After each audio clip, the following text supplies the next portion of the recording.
दोस्तों, आज से कुछ साल पहले एक बहुत बड़ी महामारी हमारे देश के अंदर आई थी और उस महामारी में जाने कितने लोग इस जहां को छोड़कर जा चुके थे, कितने ही लोगों के धंधे ठप हो गए थे, कितने ही लोग यहां पर कामयाब भी हो गए थे। अलग अलग तरीके के लोगों के अपने अपने विचार थे।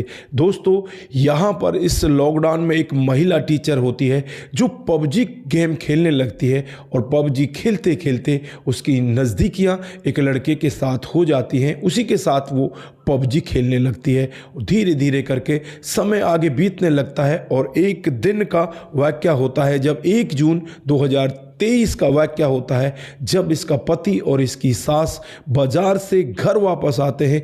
घर वापस आने के बाद जो दृश्य देखते हैं, इनकी आंखें फटी की फटी रह जाती हैं। दोस्तों, क्या हुआ था यहाँ पर?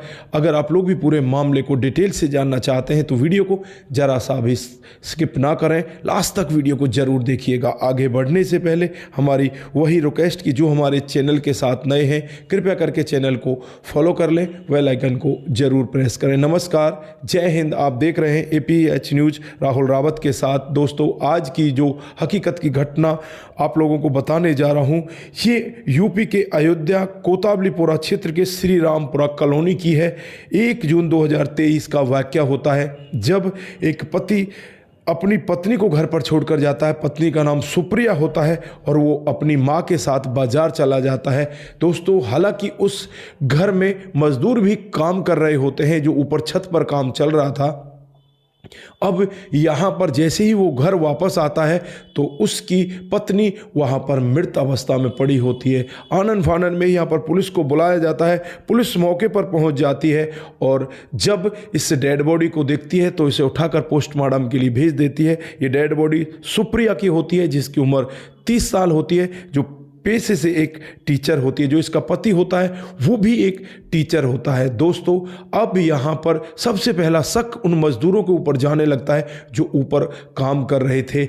यहाँ पर पोस्टमार्टम की रिपोर्ट भी आती है तो उससे भी साफ खुलासा होता है, तेजधार हथियार से इसके ऊपर वार किए गए हैं, जिससे इसने इस जहाँ को छोड़ दिया है। अब यहाँ पर उन मजदूरों से भी पूछताछ की जाती है, लेकिन मजदूरों की बातों से पुलिस को जरा सा भी भनक नहीं लगती कि मजदूरों ने ऐसा किया होगा। मजदूर तो यही कह रहे थे कि हमें पता नहीं जी नीचे क्या हो रहा है, हम तो ऊपर काम कर रहे थे। दोस्तों, उसके बाद पति के ऊपर भी शक किया जाता है। पति से भी पूछताछ की जाती है। पति की जो लास्ट लोकेशन है वो भी जांची जाती है। CCTV कैमरों में भी देखा जाता है तो पति उस समय बाजार में ही मिलता है। दोस्तों, यहाँ पर इस लड़की के पिता से भी बातचीत की जाती है तो वो यही कहते हैं कि मेरा दामाद लाखों में एक है, वो ऐसा काम कर ही नहीं सकता। तो अब यहाँ पर ऐसा काम करने वाला कौन है? चारों तरफ से लगभग 500 से ज़्यादा लोगों से पूछताछ की जाती है, लेकिन कहीं से भी कोई खुलासा नहीं हो पाता। इस सुप्रिया के मोबाइल की भी कॉल डिटेल निकाली जाती है, लेकिन उसमें भी कोई ऐसा सस्पेक्टेड नंबर नहीं होता जिस पर कि ये घंटों तक बातें करती हो। कोई प्यार प्रसंग का मामला भी यहाँ पर नहीं दिखाई दे रहा था। अब ये बिल्कुल अंधेरे में तीर मारने वाला जैसा होता है। पुलिस अब यहाँ पर और भी ज़्यादा मशक्कत करती है और फिर यहाँ पर CCTV फुटेजों को खंगालने लगती है। लगभग 700 CCTV कैमरों की फुटेजों को खंगाला जाता है।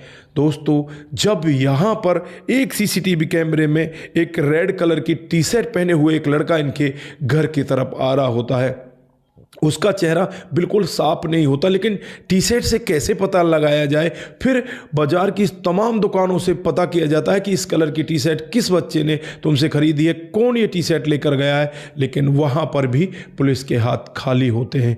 अब पुलिस यहाँ पर ऑनलाइन वाले जो फ्लिपकार्ट होते हैं और कई सारी ऐसी साइट होती हैं, उनसे पूछताछ करने लग जाती है, लेकिन वहाँ से भी जल्दी से खुलासा नहीं हो पाता। फिर यहाँ पर एक फ्लिपकार्ट वाले लड़के का फ़ोन पुलिस वाले के पास आता है और वो लड़का यही कहता है कि साहब, मैं इस घर में इस टी-शर्ट को देकर गया हूँ। दोस्तों, अब पुलिस वालों के पास एक क्लू थोड़ा सा तो मिल रहा था कि ये टी-शर्ट इस तरह की है, और फिर उस घर के बाहर पुलिस वाले जाकर पहुँचते हैं। तभी वहाँ पर जो लड़का होता है पुलिस वालों को देखकर बाहर से ही भागने लगता है। भागकर पुलिस उस लड़के को गिरफ्तार कर लेती है। गिरफ्तार करने के बाद जब उससे सख्ती के साथ पूछताछ की जाती है, पहले तो वो पुलिस को इधर उधर घुमा रहा होता है। पुलिस उससे पूछती है कि जो टी शर्ट तुमने फ्लिपकार्ट से खरीदी थी वो टी शर्ट कहाँ है। वो कहता है कि मैंने कोई टी शर्ट खरीदी नहीं। फिर यहाँ पर पूरी डिटेल उसे दी जाती है तो लड़का टूटता है और उस टी शर्ट को अपने घर के अंदर से बाहर लेकर आ जाता है। दोस्तों फिर यहाँ पर उस टी शर्ट को फॉरेंसिक जांच के लिए भेजा जाता है और उस टी शर्ट में वो धब्बे वहाँ पर दिखाई देते हैं जो उस डेड बॉडी से मैच कर रहे थे।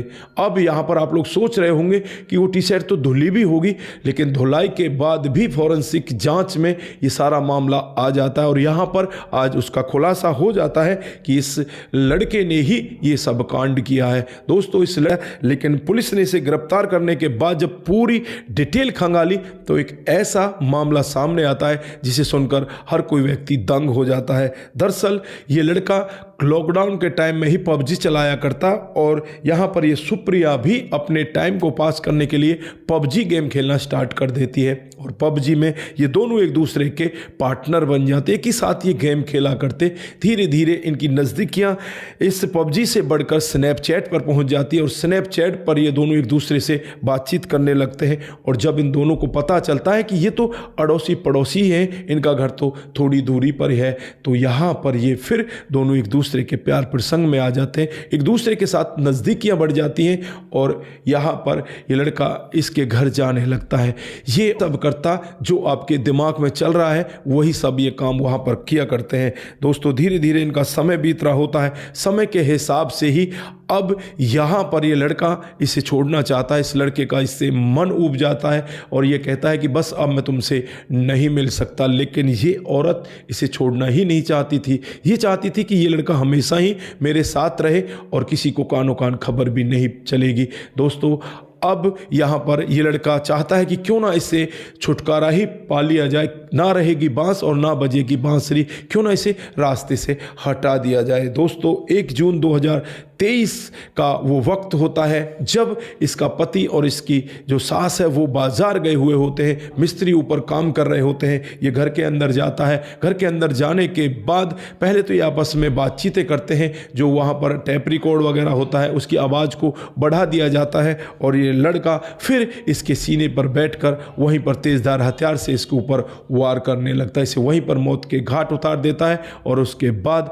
वहां से ये सीधा अपने घर चला जाता है। दोस्तों यहां पर धन्यवाद के पात्र वो फ्लिपकार्ट वाले भी हैं जिन्होंने इतने अच्छे से इसकी जानकारी दी।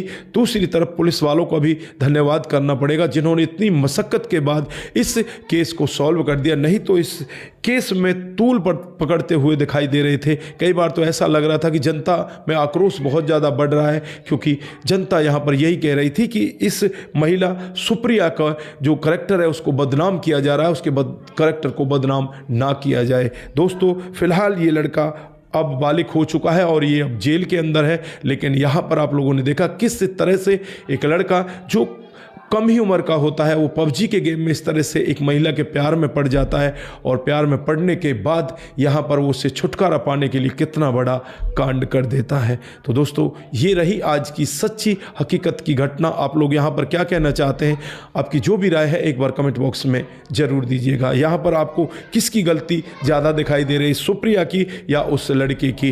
दोस्तों आप यहाँ पर जो भी कहना चाहते हैं वो एक बार कमेंट बॉक्स में ज़रूर दें। हमें तो यहाँ पर दोनों की ही गलती दिखाई देती है। ये महिला शादीशुदा होते हुए भी इस तरह के संबंधों में आती है। ये लड़का तो उम्र कम थी लेकिन इसकी भी गलती है, इसने ऐसा काम किया।